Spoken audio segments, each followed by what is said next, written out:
Hi, it's Alex. Today I want to talk about the recent US government group chat leak. I'm not going to go into the details about the mechanics of this leak, but just to sum it up, this guy Mike Waltz, a national security advisor appointed by Trump, added this journalist, Jeffrey Goldberg, who happens to be the editor-in-chief of The Atlantic, which is a left-leaning publication. He added him to this group chat and then went on to discuss confidential information on a military strike against Houthi rebels in Yemen. Now, there's a whole bunch of levels of why this is bad. For one, it is illegal because they were using an unauthorized channel to discuss confidential materials. And what the interesting irony here is that Republicans for years have hounded Hillary Clinton on the whole email scandal of her using an unauthorized email server for her own, government business. And this, I think, is much, much worse. There's much more at stake in this particular case than there was in the Hillary email scandal. But that's besides the point. You can look that up if you want to read about these comparisons. There also has been a lot of discussion about the potential lives that were put at risk because of this leak, and that's a whole other discussion too. I'm not going to go down either of those roads. The one thing that I want to drive in is that this was a really, really stupid mistake. Now you're thinking, okay, I group chat, and of course it's easy to just add the wrong person to a chat. And I completely agree. I've made this kind of mistake before. But I also haven't made the mistake in a high-stakes situation. There's certain things in life where if you're doing a certain type of job, you need to double-check and triple-check and quadruple-check every single little thing that you're doing. And this is one of them. And I think it kind of makes clear that these people were acting without thinking. None of them caught this error, and it went on and on and on. It wasn't just that this one guy added this new person to the chat. It was the fact that they were using a chat in this illegal medium to begin with. They're required by law to use the official government secure channels for having this kind of discussion, but they weren't doing it. And everyone in the chat was kind of complicit in this. And then there's a second problem that they didn't realize that this guy was added to the chat who was not supposed to be there. I mean, you'd think that someone would have noticed, but no one noticed. So there are a whole bunch of different levels of incompetence here and kind of failure to do like a sanity check with this kind of thing. I want to talk about how and why I think this happened. And this is something that I don't see being discussed much at all. But I think it's really important, and I think it says something about Trump and about the Trump administration that is really important and that I want us to be talking about more. And I especially want conservatives and Trump supporters to be talking about it. And that's a question of loyalty and a question of what Trump is selecting for. When I look at the qualities that Trump seems to value in people around him, the one word that comes to mind is loyalty. Trump seems to be picking people who will advance his agenda at all costs. Now, loyalty sounds like a positive thing, right? It's like a word that has a good connotation. You want loyal friends, you want to be loyal to your friends, and so on. And while I generally agree to that, I think it's also something where if you take it to an extreme, it's not necessarily a good thing. I think a lot of things in life are like this. There's certain foods where it's like you need to have a certain amount of certain nutrient, but if you get more than a certain amount of it, it's toxic. And that's also true of personality traits. Like conscientiousness is a good example of a trait like that. If you're conscientious, it's generally seen as a good thing. But if you're too conscientious, you can become kind of neurotic, you might be obsessive compulsive, you might have an anxiety disorder, and so on. So you don't want any of these personality traits taken to an extreme.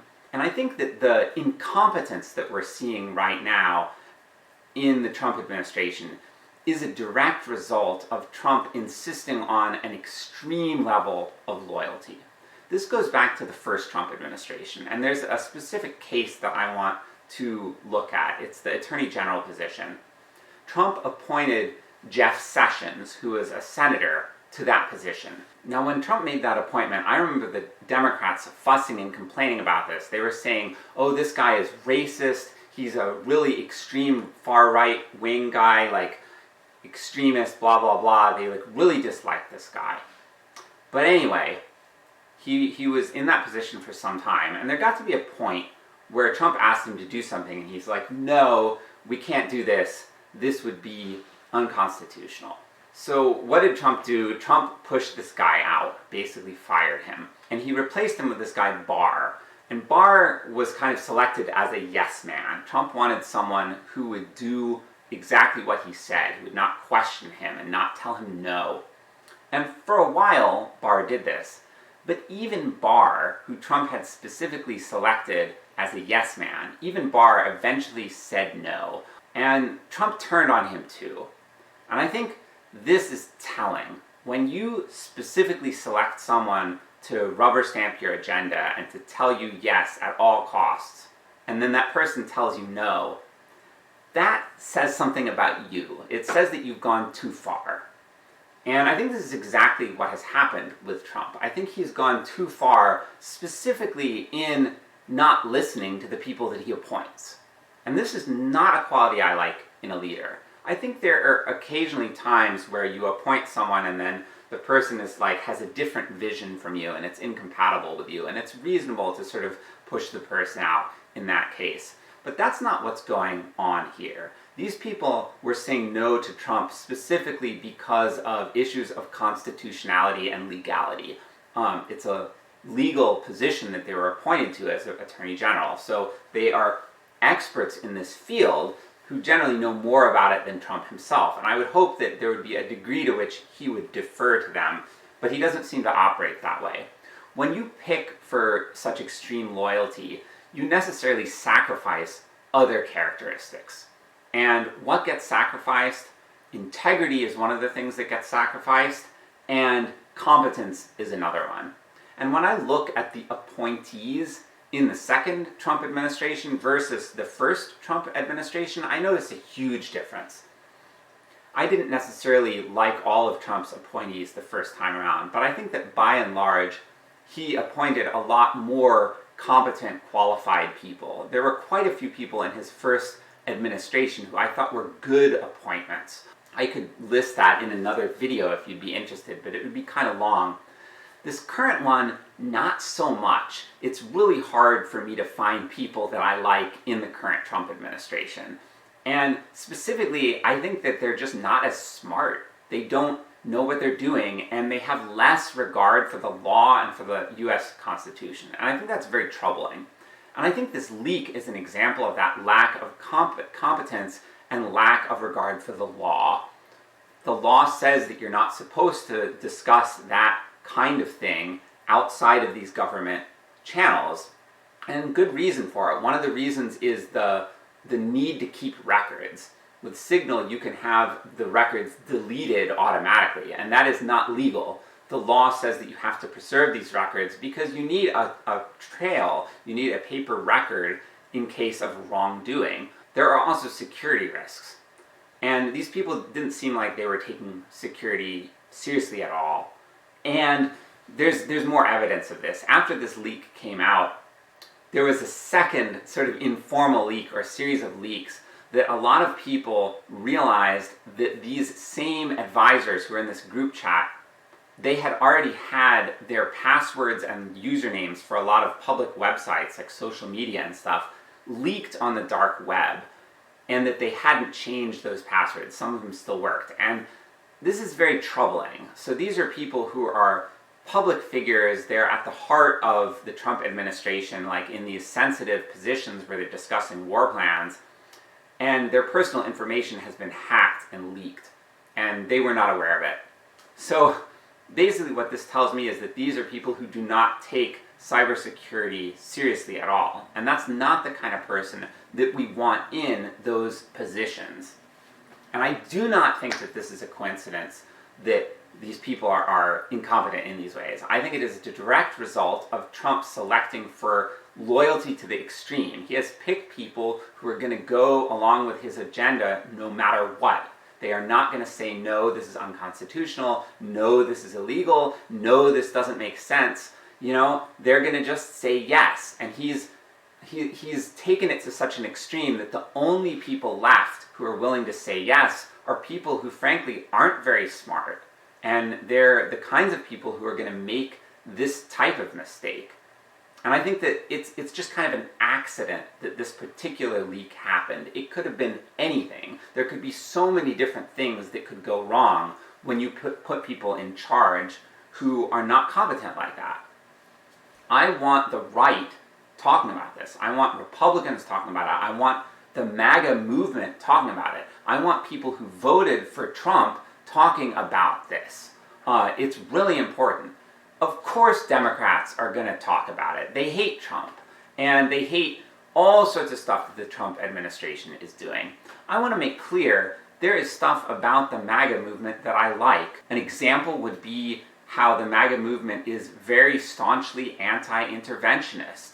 And one topic that I also like that came up in this group chat, I agree strongly with the Trump administration that Europe has not been pulling their weight in terms of defense spending. The US has this really high defense spending, and we have been kind of subsidizing Europe in that respect. Europe has to deal with the threat of Russia. You see that with them invading Ukraine, and the US has been footing the bill for that war. I support Ukraine. I think it's good that the US is supporting Ukraine, but I think Europe needs to carry more of their weight. And I agree with the MAGA movement and with Trump on this point.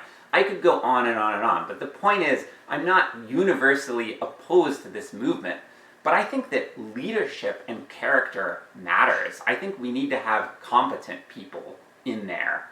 And I do not think Trump is competent. I do not think he has surrounded himself with competent and intelligent people. I want to see a completely new leader for the Republican Party. I want someone who has character and integrity, someone who has humility, someone who speaks respectfully, someone who will reach out and include a wider range of people instead of just sort of owning the libs, I hate this. I think it's important to represent all people, regardless of which party you're from. I think it's important to be respectful of all people. And, frankly, people who conduct themselves the way Trump does, they don't attract intelligent people to them. They don't attract competent people to them. If Trump came to me and asked me to serve in his administration, I would say no. Heck freaking no. I would not want to serve under that man. I do not want to be associated with him. I don't like the way he conducts himself. And I think that history is going to look very unfavorably on him in the long run. I think it's very unfortunate that he still has this sort of unquestioning support. I do not think it is a good thing when people have this sort of unwavering loyalty. Loyalty is only good to a point. So that's kind of the message of this video. Tell me, what do you think about all of this? Do you agree? Disagree? I'm anticipating this may be one of my more controversial videos, but I put out a lot of controversial ones lately, so this is nothing new to me. Yeah, let me know what you think. Thank you.